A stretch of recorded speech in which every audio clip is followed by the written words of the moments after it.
하나님의 말씀입니다. 누가복음 2장 40절에서 52절까지 말씀을 함께 봅니다. 누가복음 2장 40절에서 52절까지 말씀.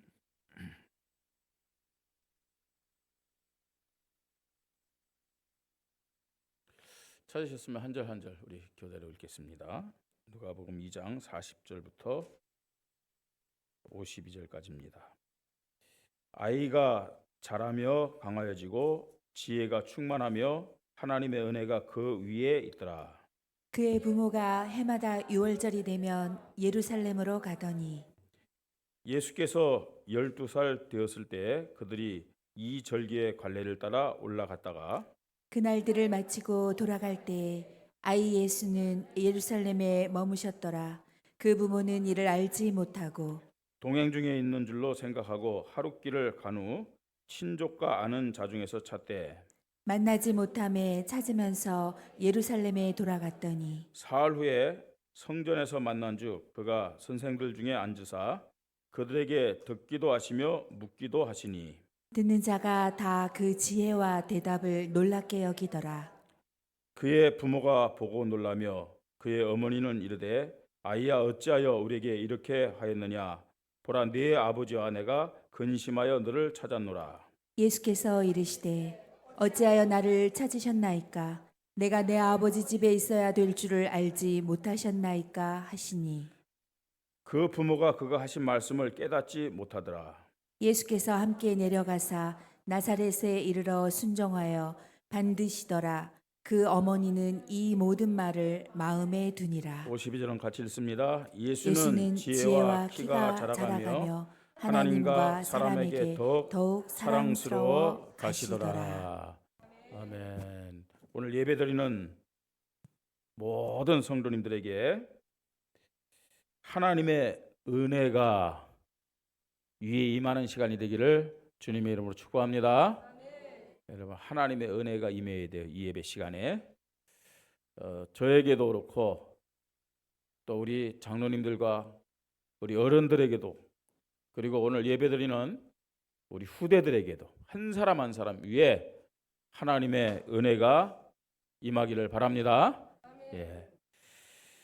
그리고 우리 후대들 오늘 이 예배를 통해서 또 신앙생활을 통해서 52절에 이런 말씀이 있습니다. 예수는 지혜와 키가 자라가며 하나님과 사람에게 더욱 사랑스러워 가시더라. 이렇게 말씀합니다. 오늘 예배드리는 우리 후대들에게 이런 하나님의 축복이 임하기를 바랍니다. 그죠? 하나님과 또 사람에게 사랑스러워 가고 더 나아가서 지혜와 키가 자라나는 균형 있는 그런 하나님의 사람들로 축복을 받아야 될 줄 믿습니다. 우리는 순간순간 또 매일 하나님의 은혜 속에서 살아가고 있습니다. 하나님의 은혜가 아니면은 사실은 우리는요 세상에서 올바르게 살아갈 수가 없어요. 그런데 많은 사람들이 이 사실을 잘 모르잖아요, 그죠? 그냥 당연히 사는 것처럼 세상을 우리가 살아갑니다. 그러니까 별로 감사가 없어요. 기쁨이 없어요. 타락한 인간은 어떤 모습이냐? 뇌과학자들이 이렇게 얘기를 한대요. 그 받은 은혜, 받은 사랑에 대해서는 이를테면 1시간 동안 기억한다. 뭐 사람에게나 또 하나님 앞에 받은 은혜와 사랑은요 1시간 정도 기억하면서 참 감사하고 즐거워하고 행복한데 잃어버린 거, 상실된 거 이런 부분에 대해서는요 1시간이 아니라 하루 이틀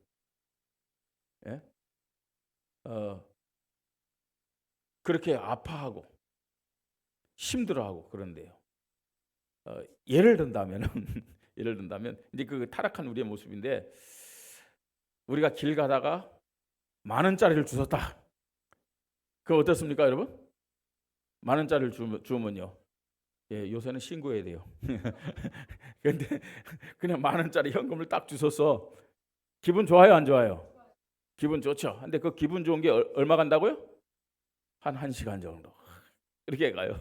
그런데 10,000원을 잊어버렸어. 그러면 그 데미지는 어떨까요? 1시간이면 끝날까요? 예, 하루 종일. 그렇죠. 하루 종일 가는 거예요. 이렇게요. 그만큼요, 하나님의 사랑, 하나님의 은혜를 우리가 잘 모르고 또 그것을 알아도 감사하는 시간이 어때요? 잠깐이란 얘기예요. 그게 타락한 우리의 본성이다. 그렇게 얘기할 수 있습니다. 하나님이 오늘도 저와 여러분에게 우리 교회에 은혜 중에 은혜를 허락하셔서 후대주의를 지키게 하신 줄 믿습니다. 그죠? 우리가 후대주의를 하나님 앞에 믿음 고백하면서 지킨다는 것은 은혜 중에 은혜거든요. 또 한편으로는 응답 중에 응답이다. 이렇게 얘기할 수가 있습니다. 내가 하나님 앞에 받아야 될 최고의 응답과 열매 중에 하나가 뭐냐? 우리의 후대와 자녀들을 믿음으로 세우고 이들을 위해서 기도하는 것이다. 이렇게 얘기할 수가 있습니다. 그러면 오늘 우리가요, 우리의 자녀들, 우리 후대들을 어떻게 믿음의 사람을 세울 수 있겠는가? 어떻게 우리가 최고의 응답과 축복을 받을 수 있겠는가? 오늘 하나님 주시는 말씀을 통해서 확인하고 우리의 믿음과 사명을 점검하시기 바랍니다. 우리의 믿음이 어떤 믿음이냐? 우리의 사명이 어떤 사명이냐? 이걸 점검하자는 얘기입니다. 자, 우리가 성경을 읽었습니다. 이 누가복음 2장은 성경 전체를 통해서도 또 예수님에 대해서 아주 구체적으로 기록한 사복음서 중에서도 유일하게 예수님의 유년 시절을 기록한 내용입니다. 누가복음 2장 외에는 성경의 그 어떤 곳에서도 예수님의 유년 시절을 찾아볼 수가 없어요. 예.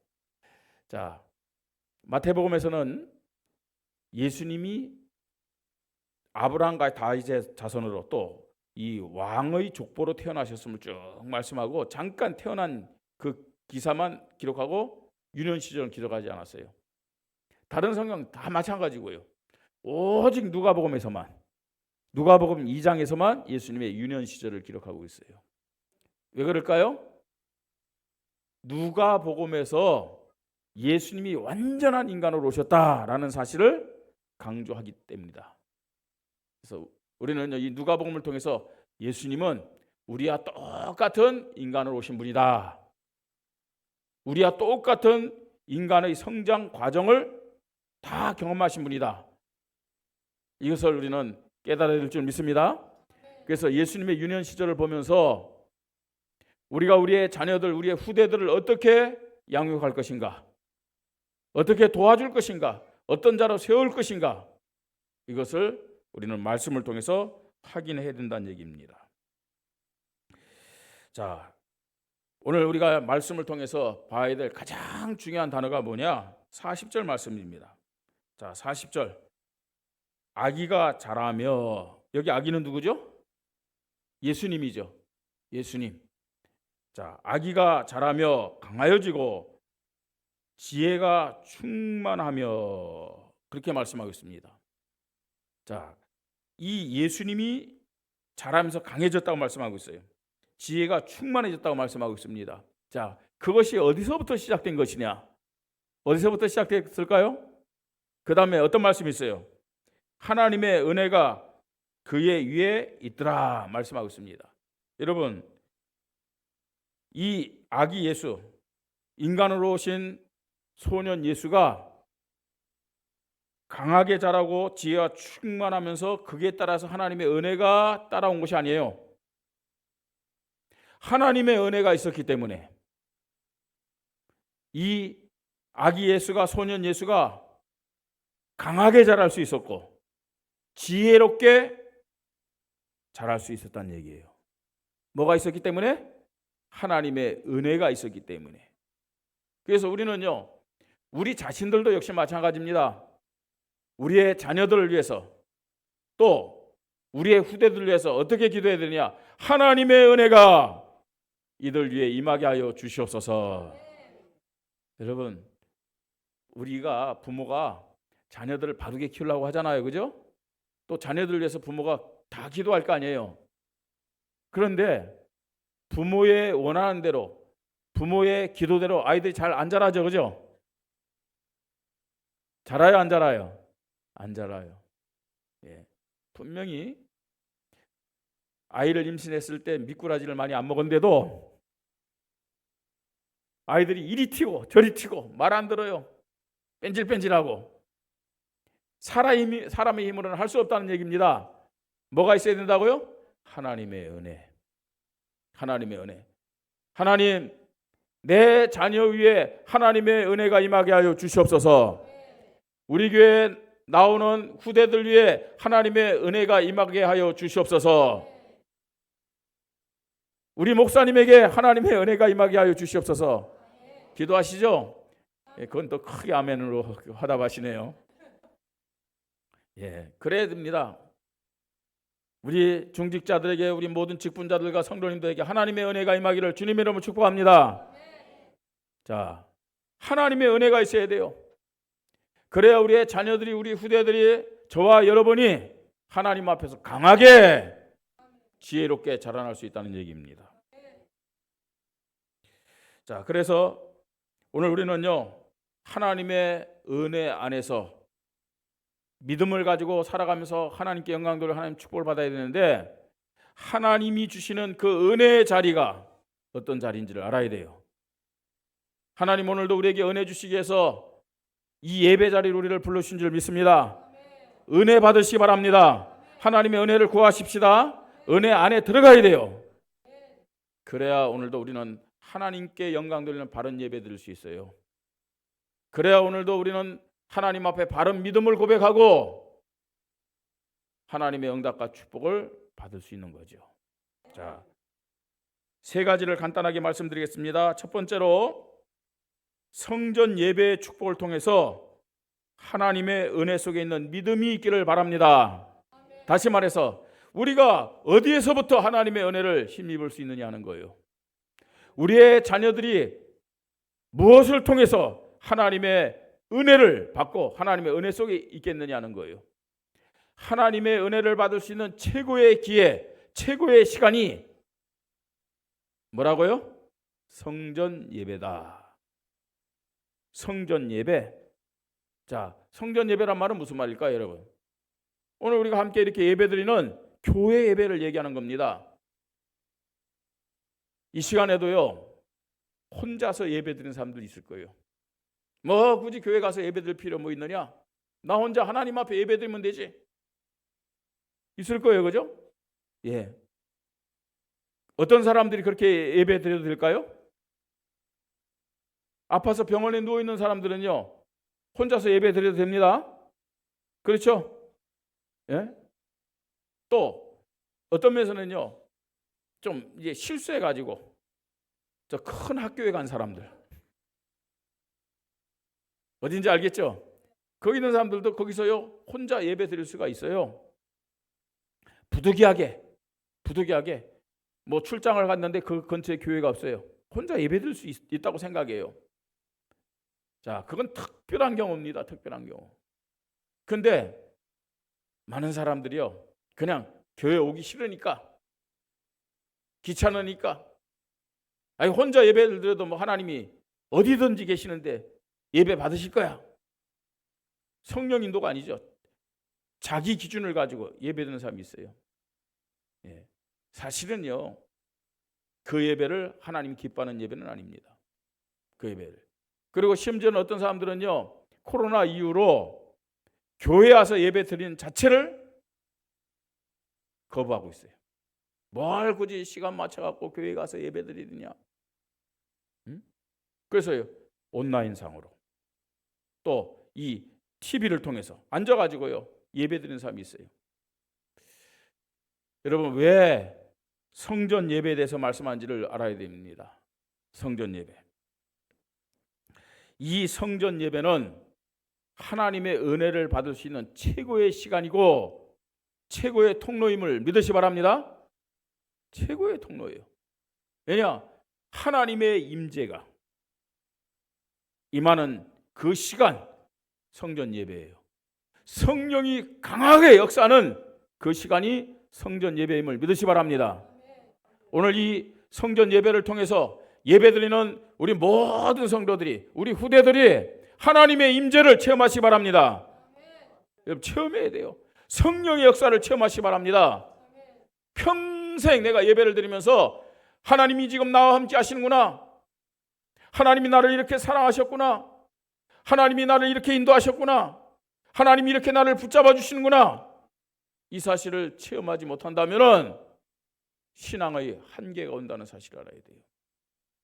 예배를 드리는 가운데서 성령의 역사를 체험하면서 십자가 은혜에 대한 감격과 감사가 우리에게 체험되어져야 돼요. 예배를 드리면서 하나님 주시는 편안함이 우리에게 임해야 돼요. 하나님이 이렇게 나를 인도하셨구나. 오늘 예배를 통해서 정말로 내가 깨닫지 못했는데 이것이 하나님의 계획이었고 하나님의 뜻이었구나. 이것을 체험하는 시간 되기를 주님의 이름으로 축복합니다. 여러분 그 믿음을 가지고 그것을 체험해야 예배가 기쁘고 즐겁고 감사한 거예요. 예배가 기다려지는 거예요. 그런데 안타깝게도요, 많은 사람들이 예배를 드리면서도 하나님의 임재하심을 체험하지 못하고 있어요. 성령의 역사를 체험하지 못하고 있어요.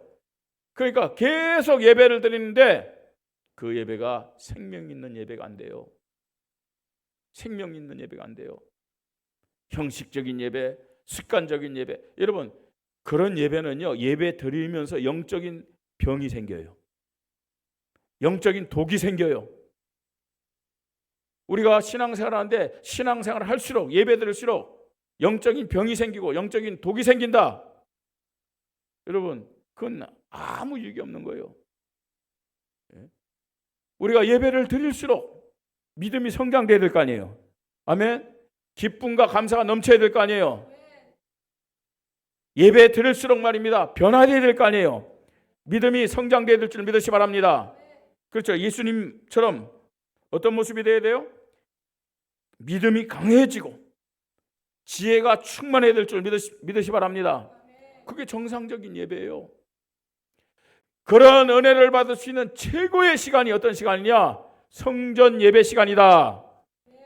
자, 예수님이 성전 예배에 참여했어요. 12살 때. 예수님이 처음 성전 예배에 참여한 건 아닙니다. 우리가 읽지 않았지만 그 앞부분에 22절에 모세의 법대로 정결 예식의 날이 참에 아기를 데리고 예루살렘에 올라가니, 이때요. 예수님이 예루살렘 아기 때에 올라갔어요. 그 부모에 의해서요. 그러나 오늘 우리가 읽은 본문 보니까 42절, 예수께서 12살 되었을 때 그들이 이 절기의 갈래를 따라 올라갔다가 6월절 절기, 이제 12살 때 자격을 얻어가지고 예루살렘 성전에 올라간 거예요. 그 예루살렘 성전에 올라가서 뭐 했느냐? 6월절 절기의 예배를 드린 거죠. 절기 예배, 성전 예배. 이 성전 예배를 통해서 예수님이 하나님의 은혜를 받고 40절 말씀처럼 강하여지고 지혜가 충만한 그런 믿음으로 세워졌고, 52절 말씀처럼 지혜와 키가 자라가며 하나님과 사람에게 더욱 사랑스러워 가시더라, 이렇게 말씀하고 있는 거예요. 오늘 성전 예배, 이 교회 예배를 통해서 우리 모든 성도들은 물론이요, 우리 후대들이 이런 믿음으로 세워지고 성장되기를 주님의 이름으로 축복합니다. 5예배 때 말씀드리겠습니다만 이 후대들이요, 이 성전 예배를 통해서 하나님의 임재를 한 번이라도 체험하고 성령의 역사를 한 번이라도 체험하면 아이들 생각이 달라져요. 예배하는 자세가 달라져요. 여러분, 저는 우리 아이들이요, 예배 시간에 고개 숙이고 잠자는 거 이해가 되어집니다. 딴 생각하는 거요, 이해가 되어집니다. 예배 시간에 왔다 갔다 하는 거 이해가 되어져요. 왜냐? 한 번도 하나님의 임재를 체험하지 못했기 때문에 그래요. 한 번도 성령의 역사를 체험하지 못했기 때문에 그래요. 이 아이들 학교 가서도 똑같을 거예요. 학교 와서 선생님 눈치 이렇게 보면서요. 졸리면 자고, 요새는 아이들 잔다고 선생님이 제대로 말도 못한대요. 그냥 자라 그런데요. 어차피 뭐 쫓아올지도 못할 거. 선생님들이 거의 방치한대. 왜냐, 선생님도 몸살인대잖아요. 똑같아요. 지금 우리 교회에 와서 예배드리는 모습을 보면 얘가 학교에서도 어떤 모습으로 공부하겠구나 딱 나와요. 예? 우리 김선아 집사님 그렇죠? 아이들. 예. 또 학교 선생님이니까 다 알잖아요. 여러분, 이 아이들이 어느 순간요 눈이 번쩍 열릴 때가 있다니까요. 자세가 달라질 때가 있다니까요. 우리 성도들도 마찬가지입니다, 여러분. 하나님의 임재를 체험한다면, 성령의 역사를 체험한다면 아이들이 달라질 줄 믿으시 바랍니다. 예배의 자세가 달라져요. 그리고 왜 공부해야 되는지 깨달아진다니까요. 우리 부모는 자녀들과 성전 예배 함께 하면서 그 중요성을 본인들이 고백하고 또 가르쳐야 될 줄 믿으시 바랍니다. 또 부모와 후대들은 성전 예배를 통해서 하나님의 임재와 성령의 역사를 체험되어야 돼요. 그래야 사람도 뛰어넘고. 여러분, 교회만큼 사람의 관계가 복잡한 데가 없어요. 그죠?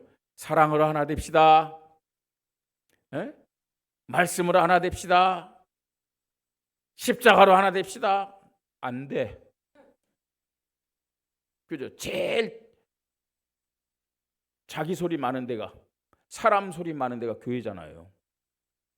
세상에서는 상처 안 받는데 교회 오면 상처받는다고 얘기하는 사람이 있어요. 그 이유가 뭘까요, 여러분?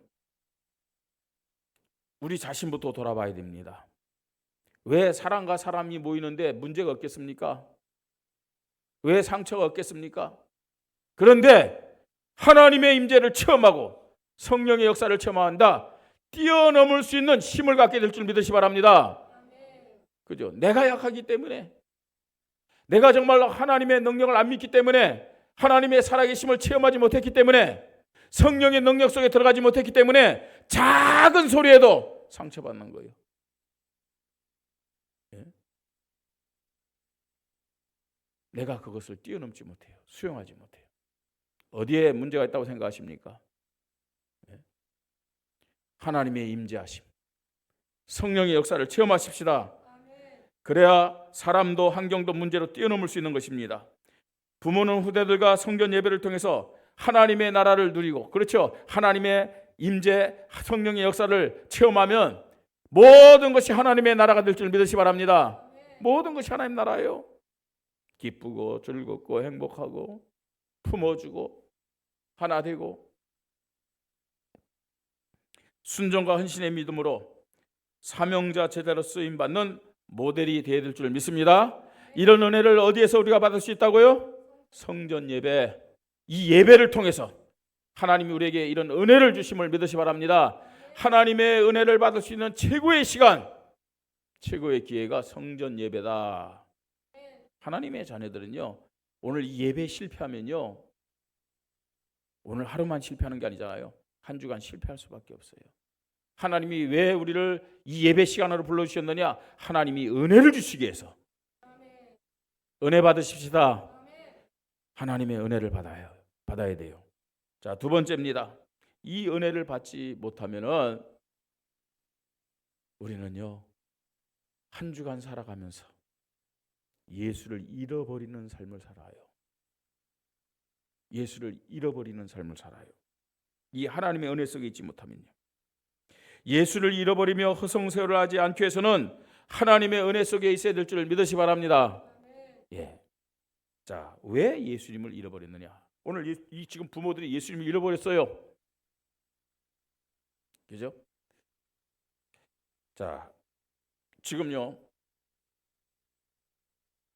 저 갈릴리 나사렛에서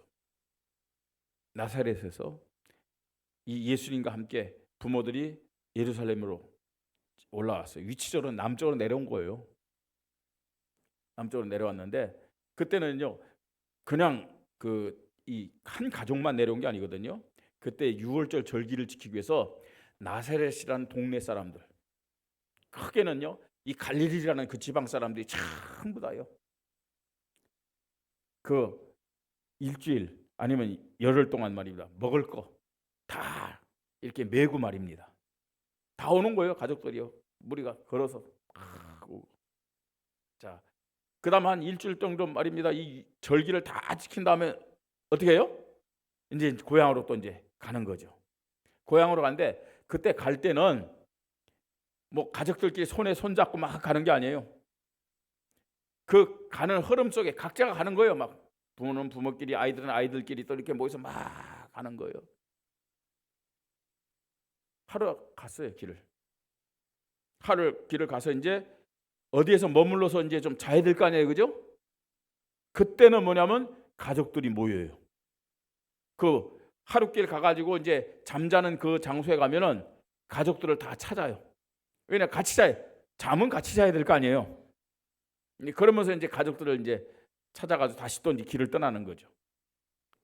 자, 그래서 하루 가서 이제 잠자려고 하는데 마리아나 요셉이 예수님을 찾았겠죠, 그죠? 가족들은 이제 모이는 거니까. 또 예수님도 자기 부모가 어디 있는지를 찾아와야 될 거 아니에요, 12살이면. 그래서 이제 모여가지고 이제 가족들이 모이면 거기서 이제 하룻밤 자고 또 다시 출발한단 말이에요. 근데 마리아가 요셉이 예수님을 찾는데 없어. 또 분명히 12살 정도 되면 사람들 이렇게 물어가지고 그 부모가 어디 있는지 찾아와야 되는데 안 찾아와. 없구나. 잃어버렸구나. 그래가지고 그 다음날 다시 또 올라가는 거예요. 예수님을 찾아서. 혹시 다른 사람들에게 같이 내려오는 거 아닌가? 다른 무리에 섞여갖고 내려오는 거 아닌가? 찾아서 물어 올라갔는데 하루길 내려왔는데 얼마 후에 예수님을 찾았어요?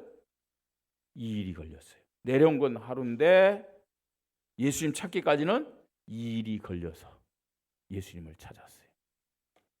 시간이 배나 걸렸다는 얘기죠, 그죠? 이 말은 무슨 말이에요? 예수님을 잃어버리면은 예수님을 찾는 시간은 훨씬 더 많이 걸리는 거죠. 우리의 신앙을 잃어버리면은 어떻게 돼요? 그 신앙을 회복하기는 2배, 3배, 어떤 사람은 10배, 100배 시간과 힘이 필요한 것을 우리가 알 수 있잖아요. 예? 자, 그럼 왜 잃어버렸습니까? 내가 중심이 되어 내 생각, 내 경험이 앞설 때는 예수님을 잃어버리고 허송세월할 수밖에 없다는 얘기예요. 그죠? 우리 성도님들이 오늘도요, 나와서 예배드리고 또 신앙생활하고 있지만 알아야 돼요. 내가 주인 될 때는 예수님과 함께하는 시간이 아니다. 예수님을 잃어버리는 허송세월의 시간이다. 깨달으시 바랍니다. 오늘 나와서 예배드리고 있지만 한 주간 살아갈 때, 내일을 살아갈 때요, 여러분들 내 생각이 앞서고 내 기준이 앞서면은 예수님이 나의 주인이 안 되잖아요. 예수님 잃어버리는 시간이에요. 예. 그러면서요, 또 보세요. 지금 내려오면서요, 마리아는 마리아대로, 요셉은 요셉대로 말입니다. 서로 다른 사람과 막 대화하면서 내려왔겠죠, 그죠? 사람의 말과 육신적인 관계가 기준될 때 예수님을 잃어버리고 허송세월을 할 수 있다는 얘기예요. 예. 그래서 우리는 사람이기 때문에 사람과의 관계가 굉장히 중요합니다. 그러나 그게 중심이 된다면, 그게 기준이 된다면 예수님을 잃어버릴 수 있어요. 하나님 앞에 설 수가 없다는 얘기예요. 사람과의 대화, 사람과의 관계 나쁜 게 아닙니다. 그걸 가지고 하나님 앞에 서시기 바랍니다. 내가 원하는 기준을 가지고 다른 사람 생각하고 판단하는 것이 아니에요. 하나님이 무엇을 원하실까? 하나님은 어떤 것을 기뻐할까? 늘 하나님 앞에서 이걸 생각하고 점검해야 됩니다. 내가 원하는 거 말고요, 내 기준으로 맞다 틀리다 그게 아닙니다. 나는요, 사람과의 관계 속에서 맞다고 생각하는데 하나님 볼 때는 그게 맞지 않을 수 있잖아요. 그래요, 안 그래요? 내 주장만 앞세우고 내 생각만 앞세우고 내 기준이 맞다고만 생각하면 예수님을 잃어버리는 시간이 될 수 있다는 거예요. 예? 그게 허송세월이에요. 허송세월. 분명한 사실은요, 예수는 우리의 그리스도고 예수는 나의 그리스도임을 믿으시 바랍니다. 이분이 항상 나의 뭐가 되어야 돼요? 주인이 되어야 돼요. 이분이 항상 나의 주인이 되어야 돼요. 그러나 우리가 예수님은 나의 그리스도여 나의 주니라 하면서도 어떻습니까? 내 생각을 앞세우고 내 경험을 앞세우고 내 판단을 앞세우고 사람의 말에 귀를 기울이고 인간적인 관계 이거 따라가다 보면은 예수님을 잃어버리는 시간들을 가질 수 있다는 거예요. 하나님의 사랑과 은혜 안에서 우선순위와 가치를 모를 때 예수님을 잃어버리고 허송세월을 할 수 있다는 겁니다. 네. 여러분, 어떻게 하면 우리가 예수님과 함께하고 예수님을 잃어버리지 않고 살아갈 수 있을까요? 예? 우리는 자동적으로 어떤 면에서 자동적으로 예수님을 잃어버리고 살아갈 수밖에 없는 인생들이에요. 그래서 저와 여러분에게는 하나님의 은혜가 필요함을 고백하십시다. 하나님의 은혜를 구하십시다. 하나님의 은혜가 아니면 나는 어떤 면에서는요 예수님 밖으로 튀어나갈 수밖에 없는 존재입니다. 하나님의 은혜가 아니면 나는 너무나 무지하고 거만해서 주님의 은혜 없어도 살 수 있다고 착각하면서 사는 그런 인생입니다. 하나님의 은혜가 아니면 나는 내 인생 자체를 허송세월을 할 수밖에 없는 그런 연약한 인생입니다. 고백하면서 살아가십시다. 자, 세 번째입니다. 하나님의 은혜 속에 있을 때 구속사 말씀으로 균형 있게 성장될 수 있음을 믿으시 바랍니다. 구속사의 말씀으로 균형 있게 성장되기 위해서는 하나님의 은혜 속에 있는 믿음을 가져야 된다는 얘기예요. 우리의 신앙이 균형 있게 세워지길 바랍니다. 균형 있게. 오늘 예수님처럼 지혜와 키가 자라가며 하나님과 사람에게 더욱 사랑스러워 가시더라. 균형 있는 모습이에요. 균형. 인간적으로도요. 너무요 객관성이 없는 사람은 처음에는 말입니다. 야, 이 사람 정말 굉장히 추진력이 강하고 뭐 어떡하고 한데 나중에 이렇게 살다 보면 어떻습니까? 너무요 허풍치고 너무요 이게 좀 근거가 없이 막 이게 그러니까 신뢰를 할 수가 없잖아요. 여러분, 하나님의 은혜 속에 있을 때 우리의 모든 삶이 균형 있게 세워질 줄 믿으시 바랍니다. 예수님의 지금 모습이 그렇습니다. 지혜와 키가 자라가며 하나님과 사람에게 더욱 사랑스러워 가시다. 균형 있게. 어떻게 가능하다고 여러분? 하나님의 은혜. 우리 후대들에게 자녀들에게 하나님의 은혜를 허락하시사 균형 있는 삶이 되게 하여 주시옵소서. 균형 있게요. 자, 예수님은요 어떻게 성장했느냐? 6살 때는 신명기 6장 4절로 9절 말씀 부모로부터요 이 쇠마 하나님의 말씀을 다 들었어요.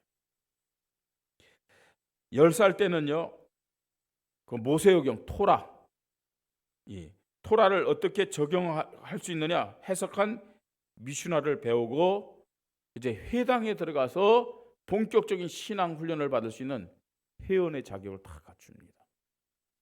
자, 오늘 12살이잖아요. 12살 때는 12살부터 유대인은요 성인으로 인정돼 가지고 절기에 참여를 하는 거예요. 그래서 6월절 들어간 거예요. 그 다음에 13살 때부터는 이제 회당의 정식 회원이 되는 겁니다. 예수님은요 어릴 때부터 균형 있게 착착착착 자랐어요. 그냥 예수님이 오늘 성전에서 랍비들의 말씀을 듣고 또 질문한 게 아니에요. 이런 배경이 다 있었기 때문에 그래요. 우리 후대들요 하나님의 말씀으로 균형 있게 성장시켜야 돼요. 그래서 여러분들 지금 그래서 뭐 목사의 설교도 그렇고 우리 총회에서 말입니다. 지금 만나가 나오잖아요. 만나는요 그냥 하는 게 아닙니다. 신학 박사학위를 받은 분이 성경적으로 그리고 여러분 그냥 공부만 한 게 아니에요. 구속사 은혜학에 대한 흐름을 아는 분이 그걸요 지필을 한 거예요. 뭐 사실은 어떤 면에서는 지금 많은 그 학자들도 그렇고 또 우리 목사님들도 뭐 공부하면 미국 가서 뭐 배우고 박사를 받아야 된다는데 사실은 어떤 면에서는요, 그건 하나의 명성이에요, 명성. 실제적으로는 신학이 한국보다 발전된 나라가 없어요. 예. 한국만큼요, 지금요. 이런 그 교회 큰 축복을 받고요. 한국만큼 일꾼을 세운 데가 별로 없잖아요. 미국의 신학도요, 거의요 이제는요 자유주의화 됐어요. 자유주의화. 아주 보수적인 데는요 몇 개 없어요. 뭐 손을 꼽아 5군데도 안 돼요. 보수적인 신학은요 거의 다요 자유주의화 됐어요. 우리가 뭐 여러분 우리 성도님들 뭐 아는 분들이 있겠죠. 웨스트민스터 거의 자유화 됐어요. 그요. 자, 그런데 지금 이 만나를 지금 이렇게 집필한 분은요 미국에서도 가장 보수주의적인 신학을 해서 거기도요 박사 학위를 받은 분이에요. 그 학자들로부터 인정받은 분이에요. 얼마든지요 우리 후대들을요 균형 있게 바르게 양육할 수 있는 그 내용이 지금 만나 안에 있는 거예요. 네. 우리가 가장 좋은 것을 지금 가지고 있으면서도 이 아이들에게 뭘 가르쳐야 되지 고민한다는 자체가 사실은 모르는 거죠. 예. 예수님이 어릴 때부터 이런 말씀을 차근차근 배웠기 때문에 지금 성전에서 뭐 하고 있어요? 랍비에게 지금 말씀을 들으면서 또 뭐 하고 있죠? 질문도 하고 있어요. 자, 그 질문을 많은 사람들이 보고 어떻게 했다고요? 듣는 자가 다 그 지혜와 대답을 놀랍게 여기더라 이렇게 말씀하고 있어요. 여러분 우리 자녀들이 교회에 와서 뭐 또 교육자들에게 설교도 듣고 우리 교사들에게 말씀을 받는데 이 아이들이 그 말씀이 마음만이 아닙니다. 그 말씀이 영혼을 터치해가지고 영혼을 어루만져가지고 변화될 수 있도록 하나님 은혜를 허락하여 주시옵소서 기도해야 될 줄 믿습니다. 그래서요 목사도 그렇고요 교육자들도 그렇고 교사들이 기도해야 될 이유가 뭐냐? 이 말씀이 우리 성도들의 머리가 아니고 지식이 아니고 생각과 마음이 아니고 그죠? 그 머리를 깨뚫고 마음과 생각을 깨뚫고 어디까지 들어갈 수 있도록요? 영혼까지 들어가서 영혼을 타치하고 영혼을 변화시키는 능력의 말씀이 되게 하여 주시옵소서. 기도하는 이유가 그렇습니다, 여러분. 여러분들이 저를 위해서 기도하잖아요. 그냥 기도하지 마시고요. 말씀의 능력이 히브리서 4장 12절 말씀처럼 우리 성도들에게 더 나아가서 우리 후대들에게 영과 혼과 영과 관절과 골수를 찔러 쪼개는 능력의 말씀이 되게 하여 주시옵소서. 기도해 주셔야 돼요. 우리 교사들의 그 가르치는 말씀이 우리 후대들의 혼과 영과 관절과 골수를 찔러서 균형 있게 성장되게 해달라고 기도해야 될 줄 믿습니다. 이런 은혜를 하나님이 허락하여 주시옵소서. 그래야만 그 믿음이 균형 있게 성장될 수 있어요. 균형 있게 바르게 성장될 수 있어요. 오늘 이 예배 시간이 이런 중요한 시간임을 하나님 앞에 고백하십시다. 자, 결론입니다. 우리는 하나님의 은혜를 받는 자리의 중요성을 알고 오직으로 하나님 앞에 은혜를 주시옵소서 고백해야 될 줄 믿으시 바랍니다. 제가 보는 책 중에 계속 이제 뭐 책이 나와서 있고 또 계속 저한테 이제 이메일로 오는 그 내용이 있어요. 한국교회 트렌드 해가지고요. 2026년 이제 2055년 이제 조사한 그 내용이 쭉 기록된 그 책이 있고 그 다음에 한 달에 한 번씩 계속 그 이 앙케이트 조사하는 그 설문지가 메일로 와요. 한국교회 트렌드 해가지고 지금 이 시대에 사단이 성도들의 믿음을 무너뜨리고 구속사 언약 성취의 축복을 막는 최고의 전략이 뭐냐 하는 통계를 내서 보내왔어요. 여러분, 지금 사단이 특별히 한국 교회를 무너뜨리는 최고의 전략이 뭔지 아세요? 성도들의 믿음을 무너뜨리는 최고의 전략이 뭔지 아세요? 핍박? 아니, 오히려 믿음이 더 강해질 수 있어요. 이전에 우리가 그런 얘기 들었잖아요. 개구리를 아주 소리 소문 없이 죽이는 방법이 뭐라고요? 찬물에 탁 담가놓고 갑자기 뜨겁게 하지 말고 뭐요? 서서히 열을 가하면은 따뜻하다, 좋다, 그러면서 자기 다리가 마비되는 것도 모르고 죽는다 그러잖아요. 사단이 그 전략을 하고. 어떤 전략이냐? 무교회 전략. 무교회 전략이에요. 그게 무슨 말입니까, 여러분? 말씀드렸듯이 인터넷과 미디어를 통한 온라인 예배로 교회 중심의 믿음을 무너뜨리고 있는 거예요. 지금요. 교회 중심의 믿음, 이걸 무너뜨리고 있는 거예요. 이 사람들은요, 굳이 교회 가서 예배 드릴 필요가 뭐 있느냐? 그냥 은혜되는 말씀 인터넷으로 받고 온라인 예배 드리면 될 거 아니냐? 그게요, 심지어는요, 아니 헌금도 꼭 교회에 내야 되느냐? 내가 원하는 곳에 사회단체, 불쌍한 사람들에게 보내면 되지 않느냐? 그런 식이에요. 내가 원하는 것, 내가 원하는 예배, 내가 원하는데 헌금하고 헌신하고 봉사하고, 내가 나 예배 드리는데, 나 성경 보는데, 나 헌금하는데, 나 봉사하는데, 그 기준이 전부 다 뭐예요? 내가. 이게 무교회주의입니다. 무교회주의. 예? 여러분, 이단들의 특징이 뭐냐? 무교회주의를 만드는 거예요. 성경 공부하자. 그죠? 그 교회 중심의 믿음 갖지 못하더래요. 신천지가 그렇고요, 여호와 증인이 그렇고요. 전부 다 자기 교회 중심의 그 믿음을요, 어떻게 하는 거예요? 교묘하게 흐리는 거예요. 그게 무교회주의입니다, 여러분. 무교회주의.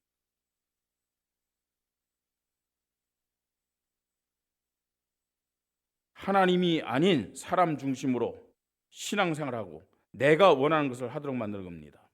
여러분, 성경적 믿음은 교회 중심의 믿음임을 믿으시 바랍니다. 메시지 중심의 믿음은 사람 따라가는 거예요. 완전 틀립니다. 그래서 결국 어디로 가느냐? 무교회주의로 빠지더라고요. 예. 이게요, 지금 한국 교회를 무너뜨리는 사단의 아주 간교하고 교묘한 전략임을, 첫 번째 전략이에요. 지금요, 무감각하도록 만드는 거. 이게 뭐 너 신앙생활 하는데? 오늘 우리 말씀을 통해서 확인했습니다. 성전 예배가 하나님의 은혜를 가장 확실히 받는 통로다. 아멘. 오늘 이 성전 예배를 통해서 하나님의 임재를 체험하십시다. 성령의 역사를 체험하시기 바랍니다. 자, 내가 중심이 되고 육신적인 관계가 휘진일 때 예수를 잃어버리며 허송세월을 한다. 나로 인해 자녀와 후대들 역시 예수 그리스도를 잊어버리면서 허송세월을 할 수 있다는 사실을 알아야 됩니다. 자녀와 후대들을 말씀으로 바르게 양육하십시다. 하나님의 말씀, 구속사의 말씀을 통하여 하나님은 은혜를 주시고, 그 말씀이 바르게 체험되어질 때 우리 성도들의 삶, 우리 후대들의 삶이 균형 있게, 그죠? 균형 있게, 예? 지혜와 키가 자라가며 하나님과 사람에게 더욱 사랑스러워 가더라. 이런 균형 있는 신앙, 균형 있는 인생이 될 수 있다는 것입니다. 하나님이 이런 은혜를 저와 여러분에게, 우리 후대들에게 주시려고 후대주의를 허락하신 줄 믿습니다. 이 후대주의에 다시 한번 우리의 믿음과 사명을 점검하면서 하나님 앞에 영광 돌리기를 주님의 이름으로 축복합니다. 우리 찬양 한 장 하십시다. 우리 보좌 앞에 모였네. 우리 좀 믿음을 고백하면서 찬양하십시다.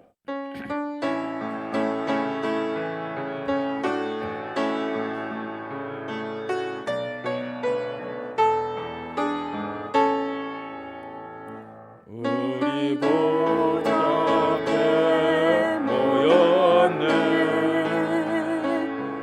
함께 주를 찬양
하나님 아버지, 예배 자리로 우리를 불러주시니 감사합니다.